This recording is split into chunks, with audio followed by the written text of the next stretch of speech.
The room smelled like burning metal. Ambassador Yara Osei could tell from the faint traces in the recycled air of the Vorkai station. It was the smell of scorched hull plating, the smell of one of Earth's mining stations being torn apart somewhere far out in the fringe. She had seen the alert come in just 20 minutes before entering this chamber. 47 workers. Gone. She smiled anyway. The table in front of her was long and made of something that looked like black crystal. None of the Vorkai liked things that looked sharp and cold. Their whole civilization was like that. Sharp edges, cold eyes, and the constant low rumble of ships warming their engines somewhere nearby. They were tall beings, with pale gray skin pulled tight over wide, angular faces. They had 4 arms, and they used all 4 when they talked, waving them in patterns that meant different things depending on the speed and angle. Right now, the arms of High Admiral Seth Kral were moving in slow, lazy circles.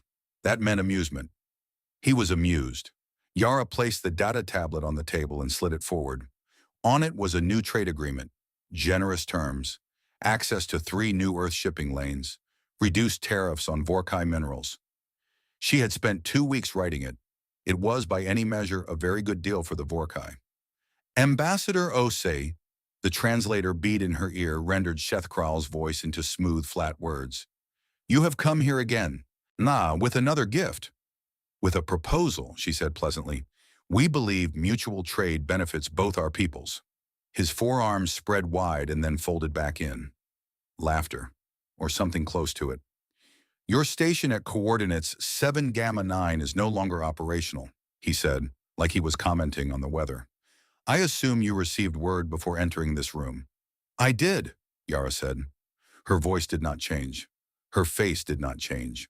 And I thought we could still have a productive conversation. One of the Vorkai generals, a thick-necked creature named Borvek, leaned towards Seth Kral and said something quietly. The translator bead didn't catch it, but Yara had spent 15 years in alien diplomacy. She could read body language across 17 species. He was saying something like, see what I mean? They do nothing. Seth Kral's arms moved again. Agreement, amusement. You humans, he said, looking back at her. As you are unlike any species we have encountered. Every other civilization, when provoked, raises its voice, shows its teeth. You offer trade agreements. He picked up the data tablet. He turned it over in 2 of his hands. It is almost charming. Yara kept her smile in place. We find that conversation solves more problems than conflict. Yes, he said. So we have noticed. He set the tablet back down and did not touch it again. The meeting lasted another 40 minutes. He did not sign anything. He did not even pretend he might. He let her speak, listened with the mild interest of a predator watching something small move in the grass, and then told her the Vorkai would consider the proposal in due time. She thanked him. She meant it to sound genuine. She had practiced that particular tone so many times over the years that it came naturally now. When she left the chamber and walked back down the long corridor to the shuttle bay, her aide, and a young man named Corin, fell into step beside her. He was 26 years old and still new enough to this work that his hands shook slightly after difficult meetings. They're not going to sign, he said quietly. No, she agreed. And they'll hit another station, maybe 2. Probably. Corin looked at her. He was trying to understand something. She had seen that look on young aides before. The look that asked, how are you so calm? How does none of this touch you? Worm, Ambassador, he said carefully. How long do we keep doing this? She glanced at him once, still walking, her heels clicking steadily on the metal floor. Until we are told to stop, she said simply. He didn't ask anything else. Back on the station's lower level, in a small observation room with a wide window that looked out into the dark between stars, a junior Vorkai diplomat sat alone. Her name was Eska Yun. She was young by Vorkai standards, which meant she had only been working for the hegemony for about 12 years. She had been assigned to monitor the diplomatic meetings and write summary reports. It was considered a minor role, a starting role. She had watched the whole meeting from a monitor screen, and now she was watching the human shuttle pull away from the docking bay. It moved smoothly, without hurry. Something was bothering her. It had been bothering her for months, ever since she had first been assigned to the human diplomatic file. She pulled up her records. 5 encounters in the last 2 years. 3 destroyed outposts. 1 hijacked cargo ship. 1 bombed relay station. Hundreds of human workers killed. And every single time, Earth had responded the same way. They sent an ambassador. They sent proposals. They sent gifts and agreements and patient, warm-voiced diplomats who smiled across cold tables. She had read about other species. She knew what the Sulan did when their stations were hit. She knew how the Drakari responded to attacks on their people. You hit them once, and they bled on you for a decade. But the humans just smiled. That should have been reassuring. It should have made them look weak. Instead, it made the small hairs on the back of Eska Yun's neck stand up. She opened a blank report document and began to type. She wrote what she had noticed. She wrote about how Ambassador Osei had received news of the destroyed station and walked into that chamber anyway, sat down and smiled for 40 minutes without once looking rattled. She wrote about the way the human aide's hands had shaken, but not the ambassador's. She wrote about the human shuttle leaving without hurry, without visible anger, without any of the energy that a species with wounded pride would carry. She wrote, "They are not scared. They are not confused." She flagged it as a priority concern, and she flagged it as a priority concern and sent it up the chain to General Borvek's office. 3 hours later, her report came back. In the corner, someone had stamped it with the Vorkai administrative symbol for noted, not actionable. File and move on. Eska Yun stared at the stamp for a long time. And then she looked back out the window at the empty space where the human shuttle had been.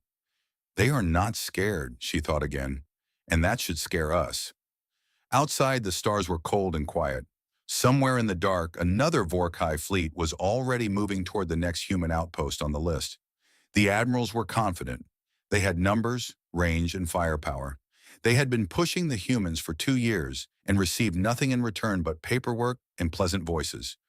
What they did not have, what none of them had thought to look for, was an answer to a simple question. Why was Earth still smiling? No one asked it. No one thought it mattered. In the shuttle, crossing the quiet dark back toward the nearest Terran relay point, Ambassador Yara Osi sat with her hands folded in her lap. She was not reading. She was not working. She was simply watching the stars go by. Korn glanced at her once from across the cabin. She was still smiling. So the Library of Velsora was the largest collection of recorded knowledge in the known galaxy. It sat on a planet with no other name, just Velsora. The world itself had been converted over centuries into one enormous archive. The atmosphere was carefully controlled. The temperature never changed. Even the light was kept at a constant soft gold, because researchers had determined it was the color least likely to cause fatigue across the most species. Everything about Velsora had been built for one purpose: remembering. Eska Yun had used 3 months of saved personal leave to come here. She had told no one at the hegemony where she was going. She had booked passage on a neutral cargo vessel and paid with personal funds. She was not sure what she was looking for exactly. She only knew that the stamp on her report, noted, not actionable, file and move on, had not left her thoughts since the day she received it. If anything, it had gotten louder. She was given a small research room on the library's 4th ring, a terminal, a cot, a water dispenser. The librarian assigned to her section was an ancient, slow-moving creature from a species she didn't recognize, who communicated only through written notes slid under her door. This suited her perfectly. She started with the basics: human history, pre-contact era. The first thing that surprised her was the volume. In Earth's own historical records, which they had submitted to the Galactic Archive as part of their Concord membership application, were enormous. Most species submitted a few thousand years of recorded history at most. Humans had submitted over 5,000 years of detailed written records, and that was only the stuff they considered modern. Before that, there were tens of thousands of years of partial records, oral histories, archaeological data. The file was so large that the archive had given it its own index category. She started reading. By the end of the first day, she had to stop and sit quietly for a while. Humans had been at war with themselves for almost all of their recorded history. Not occasional war, not border skirmishes or trade disputes. She was talking about massive, world-spanning conflicts that killed tens of millions of their own people. They had fought over land, resources, religion, ideology, and the color of their skin, the shape of their borders, the name of their leaders. They had invented weapons specifically designed to burn entire cities.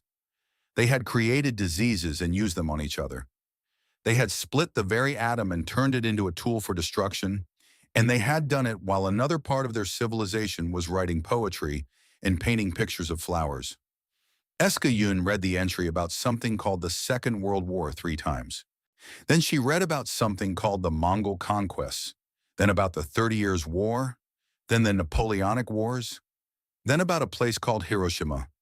Then she stepped away from the terminal and drank a full glass of water. She had studied conflict. She was a diplomat. She understood that most species had violent chapters in their past. But this was different. This was not a chapter. This was the whole book, repeated in cycles, over and over, across thousands of years, right up until they reached the stars. And then, almost overnight, by historical standards, they had stopped. Not completely, not perfectly, but the transformation was sharp enough to show clearly on any timeline. In the 200 years before first contact with alien life, something had shifted in human civilization. They had formed a unified government. They had reduced internal conflict to near zero. And they had taken the same energy that had previously gone into destroying each other and redirected it into building, exploring, and reaching outward. They had not forgotten how to fight. They had chosen deliberately to do something else instead. She went deeper into the archives. She searched for records on species that had pushed humanity too far in the early expansion era. The search took time, because many of these records were incomplete or filed under vague categories like extinct or uncontactable. But she found enough. The Drakari Imperium had encountered humanity in the early days of Terran space exploration. The Drakari had been an aggressive, expansionist civilization, and they had decided that the small, slow human ships were easy targets. The records of their early attacks on human vessels were detailed. The records after a certain point simply stopped. Adara Salon historian in the days before the A.A. Salon historian in the days before the end. The last entry read, "We did not understand what we had done. By the time we understood, it was already decided."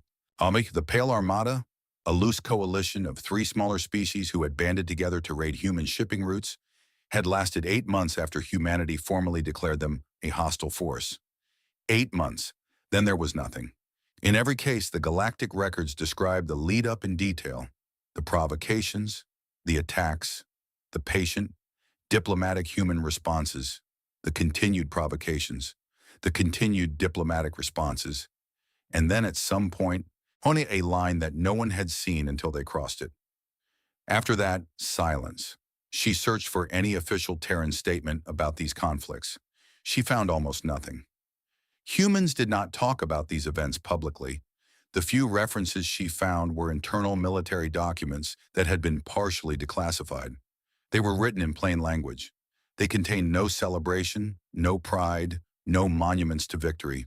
They read more like maintenance logs. Problem identified, problem addressed. Heidi moving on. One document stood out. It was not a military record. It was a philosophical text written by a human thinker named Aldous Yaren about 300 years before present day. It had been included in the Galactic Submission almost as an afterthought, buried in a massive cultural archive folder. Most of it dealt with questions about human nature and the idea of moral choice. But one passage had been highlighted by a previous researcher. Some other species had read this and found it worth marking. She read it twice. Then she copied it into her personal notes. "We are not a peaceful species. We are a species that has chosen, with great effort, to behave peacefully. This is not a small distinction. It is everything. A creature that has never known violence is gentle by nature. When a creature that has known every kind of violence and still chooses kindness is something else entirely. Do not confuse the leash for the absence of the wolf." Eskayan sat back in her chair. She thought about Ambassador Osei, the steady smile, the unshaking hands, the shuttle leaving without hurry, without anger, without wounded pride. She thought about the Drekari, who had laughed at those same small, patient human ships before they stopped laughing. She gathered her notes, her data, and every file she had pulled. She packed her travel bag. She booked the fastest available transport back to Vorkai space. She composed the most carefully worded report she had ever written in her career, attaching every piece of evidence she had found, summarizing it clearly and without exaggeration.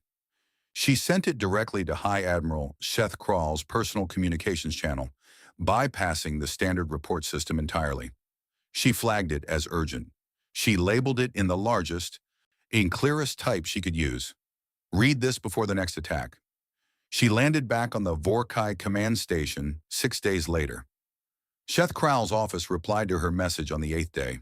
She opened it with shaking hands. It read, "The junior diplomat, Eska Yun, is advised to focus on her assigned duties. Strategic assessments are not within her remit.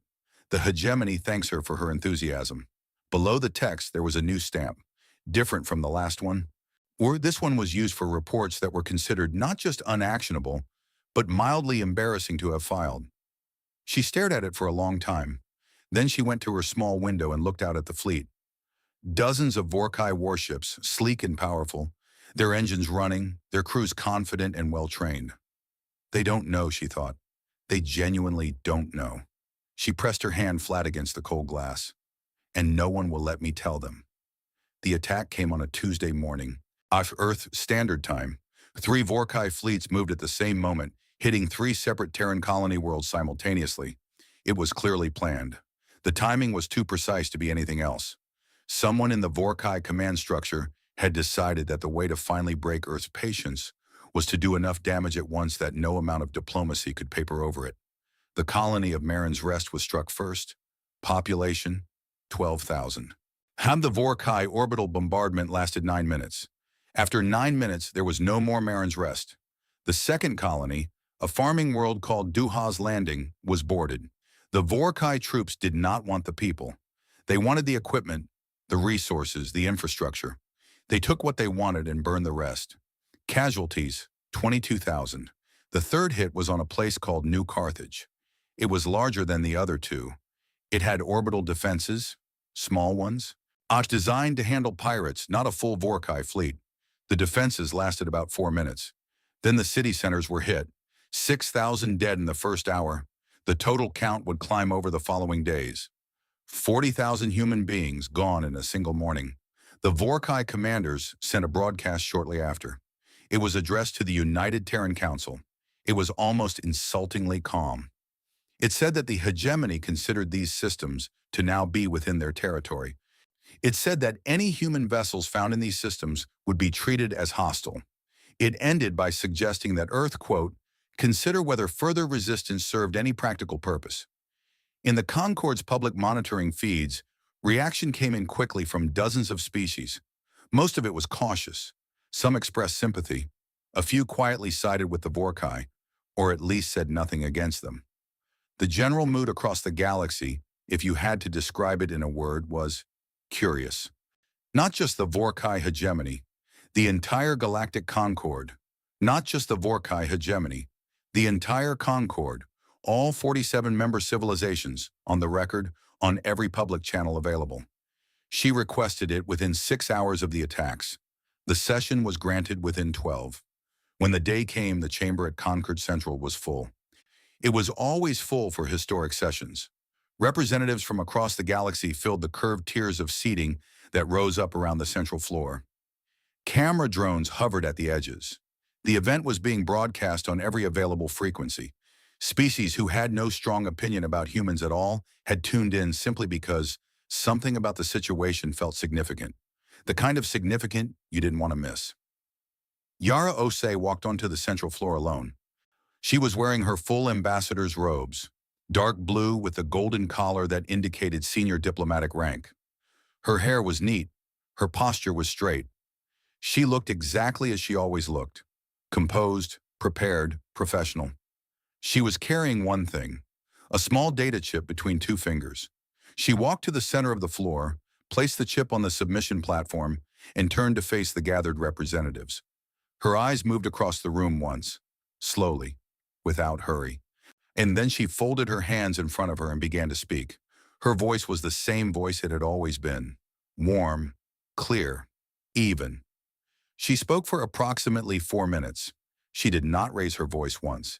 She did not list grievances in dramatic fashion. She did not thump tables or use the kind of language that politicians use when they want to generate noise. She simply described what had happened. She named the 3 colonies. She said the number, 40,000, without inflection, a name which somehow made it worse than if she had shouted it.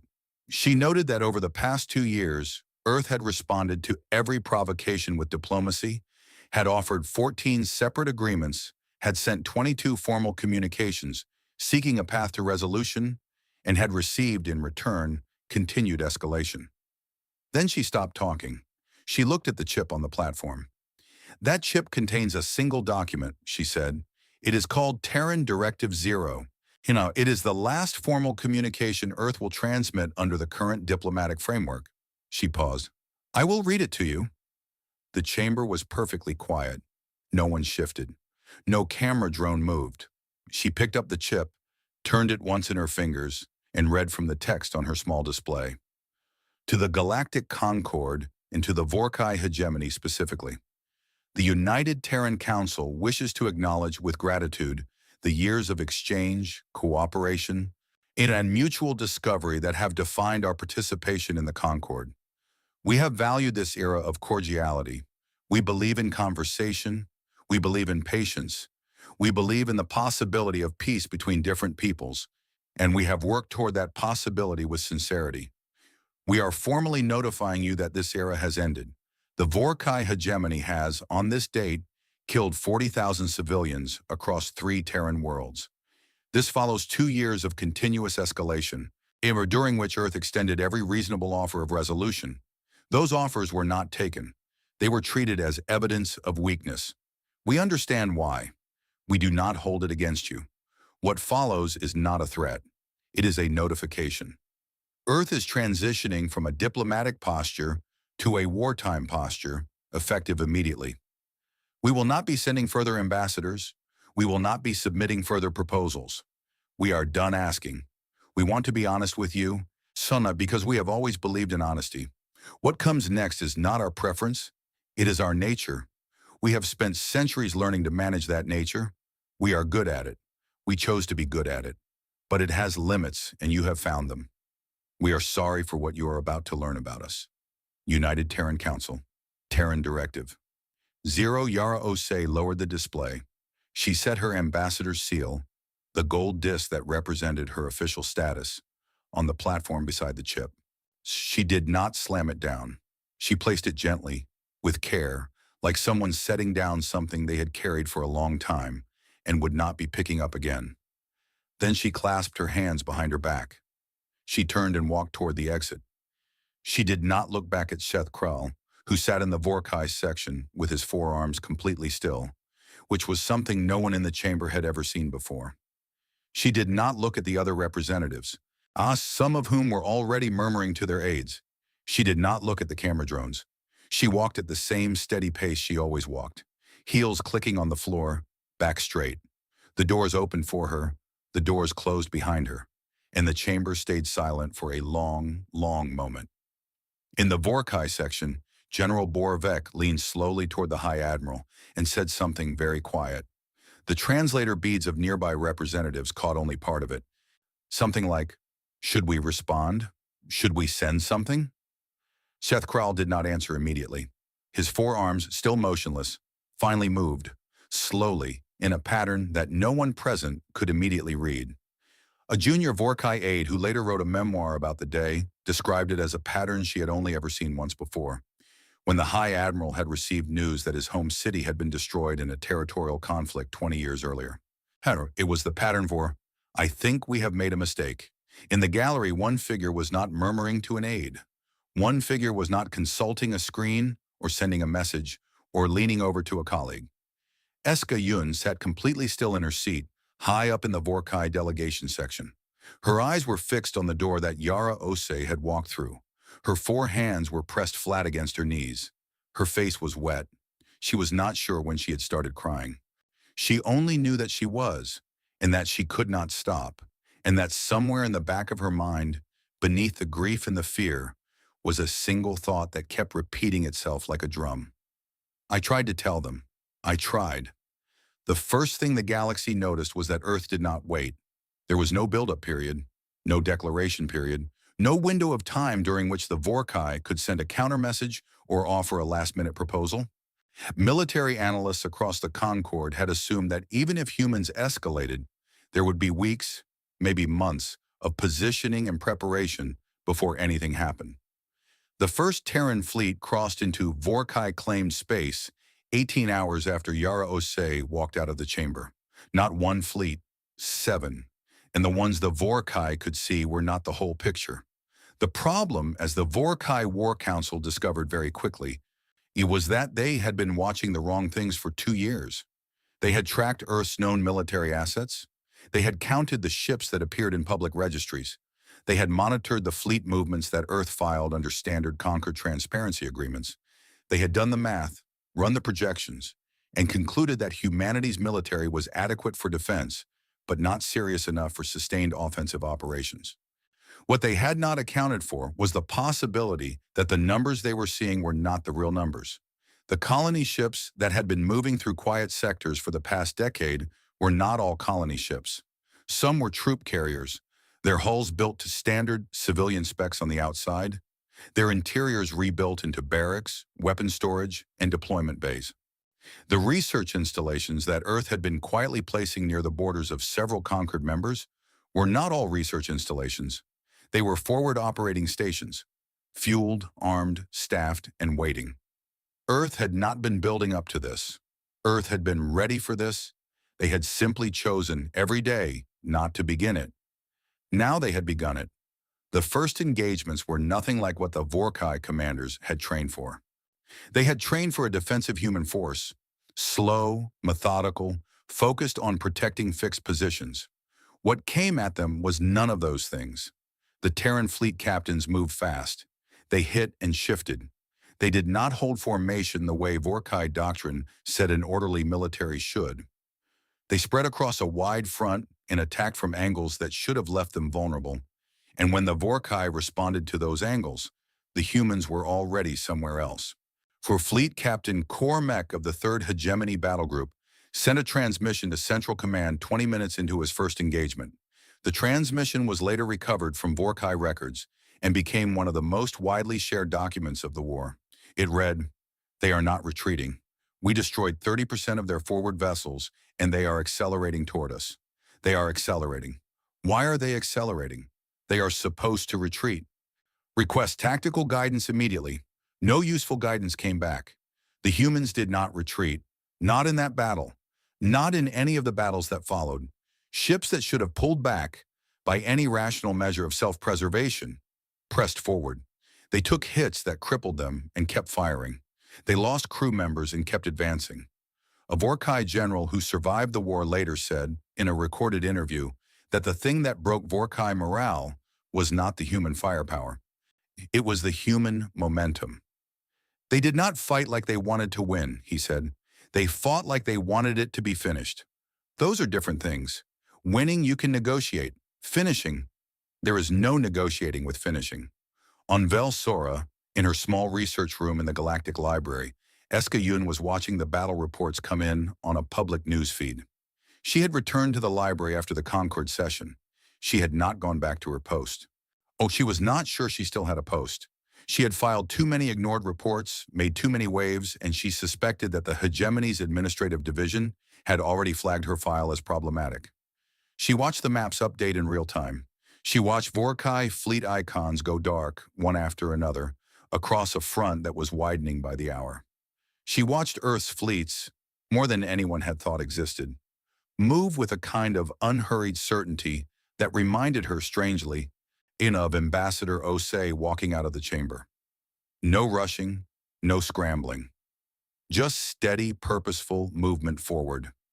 She pulled up everything she could find on human military strategy. She read it now, not as a researcher, but as someone trying to understand what was coming, because she was fairly certain that understanding it was the only useful thing she could do. She found something that a human military historian had written about the psychology of the Terran Armed Forces. It was old, far from before contact with alien species, but it held. The historian wrote that human soldiers operated on a principle that had no direct equivalent in most other military traditions. They called it by different names in different eras, but the core idea was the same. You do not fight until you win. You fight until the problem no longer exists.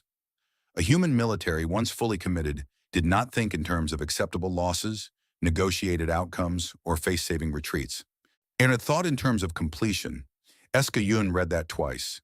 Then she thought about the Vorkai High Admiral's strategy sessions, which she had sat in on as a note-taker.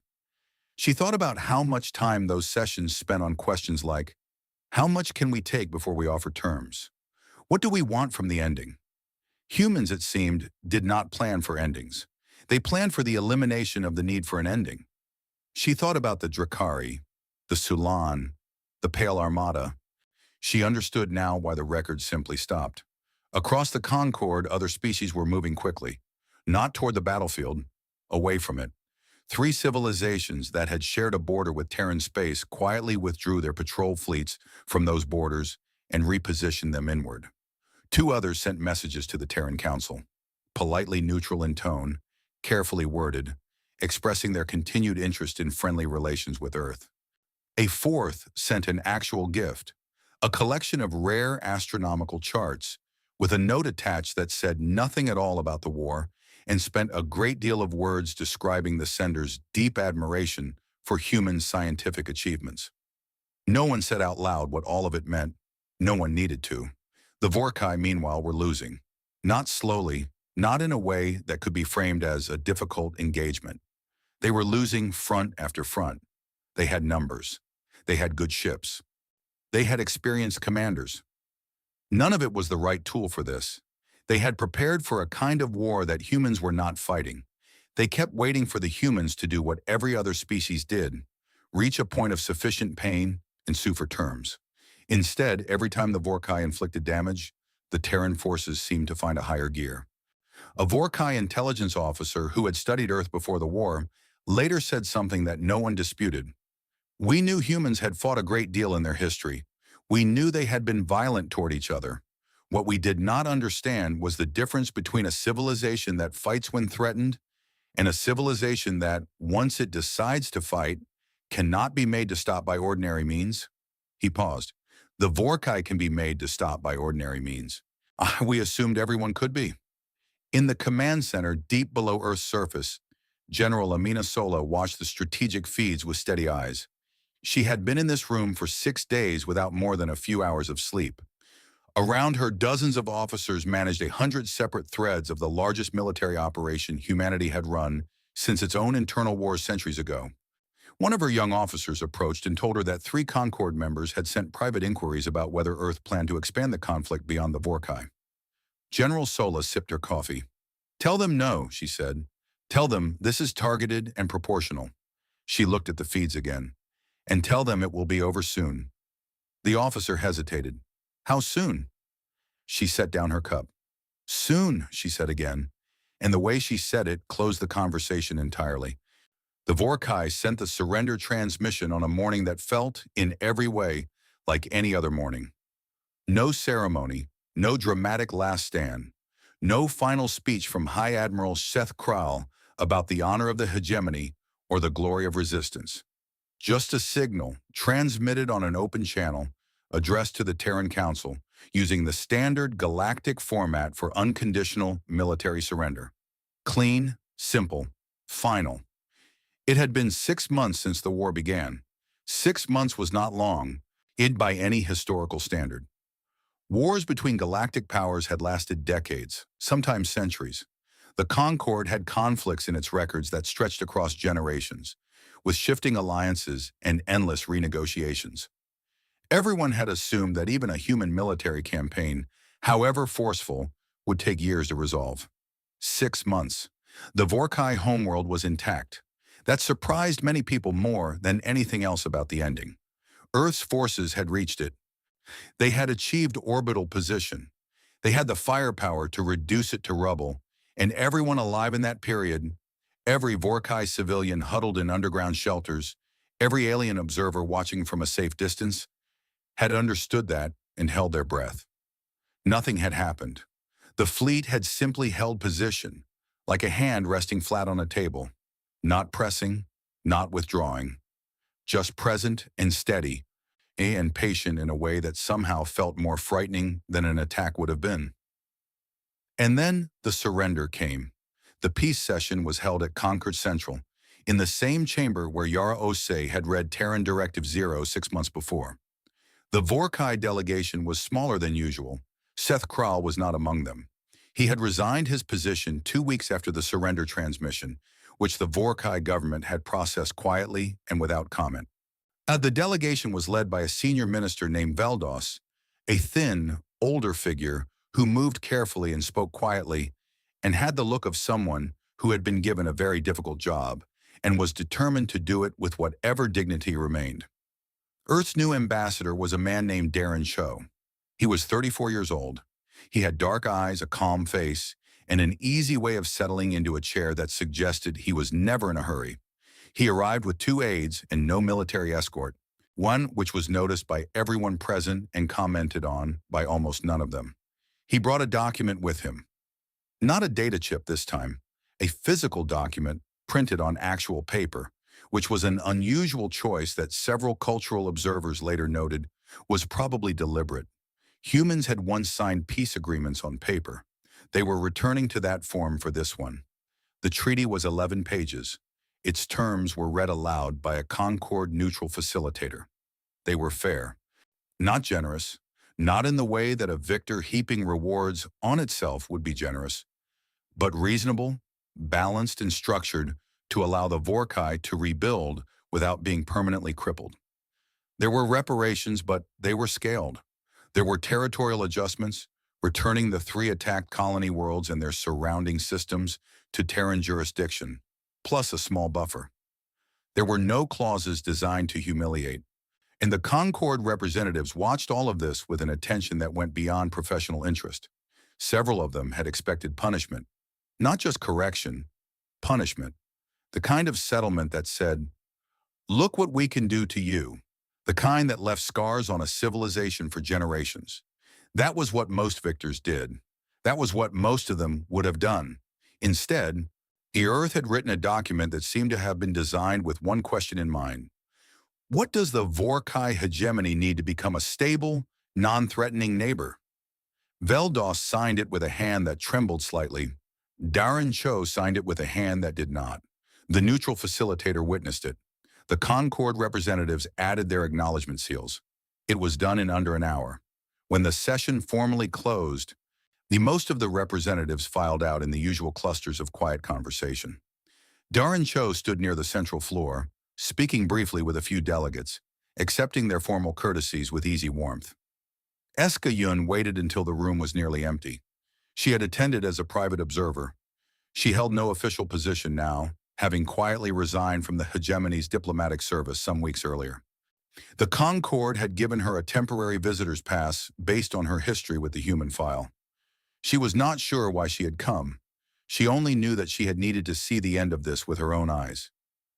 She approached Darren Cho when the last other delegate had left. He turned toward her and gave her a polite nod. He did not know her, but she had asked a Concord staff member to introduce her in advance, so he knew her name and her role in the events leading to the war. "Eska Yun," he said. "When I've read your reports," she stopped. "My reports were dismissed." "Yes," he said simply. "We know. We had our own people watching the Vorkai decision-making process. Your reports were more accurate than most of the intelligence we received from other sources." He paused. "For what it's worth." She absorbed that for a moment. Then she asked the question. She asked it carefully because she had been carrying it for months, turning it over, trying to find a way to phrase it that was not rude. And all the times before, the years of all the times before, the years of diplomacy, the 14 agreements, the 22 communications. You knew the Vorkai were not going to stop. You had the capability. You had prepared. You could have acted much earlier and done far less damage to your own people. She looked at him steadily. "So why the patience? And Hannah, why the smiling for so long?" Darren Cho was quiet. He looked at the table where the treaty had just been signed. Then he looked at the door that Yara Osei had walked through 6 months ago for the last time as an ambassador. Because we knew what we were, he said. He said it simply and without pride. Not boasting, not performing, just saying a true thing. We have a long history, and he continued. Most of it is not gentle. We fought ourselves for thousands of years in every way imaginable. We got very good at it. And when we finally stopped, when we built something better, it was not because we forgot what we were capable of. It was because we remembered every day. We built our whole civilization around that memory, around the choice not to be that, as long as any other option existed. He looked at her directly. Kindness for us is not the absence of something. It is the presence of a decision, made every day, by every generation. He paused.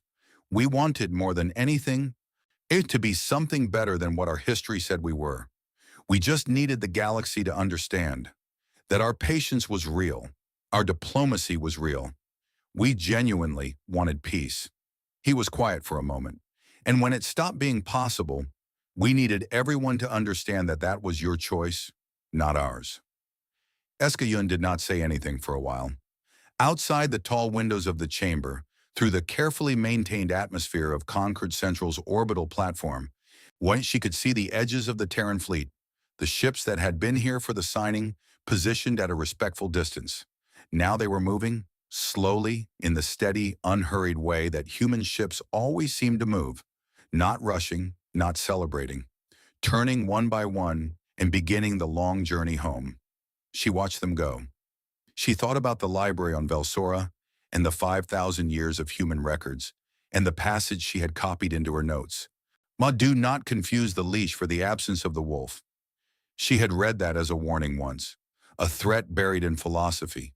But standing here now, watching those ships turn away from a homeworld they had chosen not to destroy, she thought that maybe she had read it wrong. Maybe it was not a threat at all. Maybe it was a kind of grief, written by someone who understood what they were and had chosen every day to be something else instead. Anaran was asking, in the only way they knew how, to be seen clearly, to be understood, not feared, not underestimated, just understood. We know what we are. We are trying to be more. She watched the last ship complete its turn and begin to move away, its running lights steady and unhurried in the dark. Darren Cho picked up his jacket and nodded to her once. Then he walked out of the chamber without looking back, in the same steady, unhurried way that all Terran ambassadors seemed to walk. When the doors closed behind him, Eskayun stayed at the window a while longer. She stayed until the last light of the last Terran ship disappeared into the dark between stars. Then she turned and walked out of the chamber, and the lights behind her dimmed one by one, to nothing. We did not want this, but we have always been ready for it. Terran Directive 0 Article 1.